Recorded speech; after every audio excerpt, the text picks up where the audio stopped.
Cathedral's grid pattern here is very apparent, and the lots are approximately 160 meters. And a 160-meter block is less than, on average, for the average walker, a two-minute walk. On these lots, you in fact have a mix of housing types. You have mid-rise, you have walk-up apartments. You also importantly have apartments that are typically integrated with the scale of the neighborhood. So interestingly, if we look at this next slide, you can see that you've got a mix of housing types, but you've also got a mix of tenures. This is higher than most communities target as a goal, as the ideal scenario for a mix in a neighborhood of rental. So the light blue is owned and the dark blue is rental.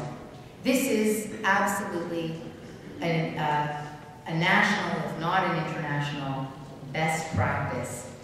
What you can see is the overall density per hectare in Regina is 12.2, and what you see in Cathedral is 27.1. So Cathedral is actually a really quite high density. As a target, that would be quite ambitious to be thinking about building your new neighborhoods in that way. This is a comparative analysis in this slide. So the light blue is Cathedral, the dark blue is Regina.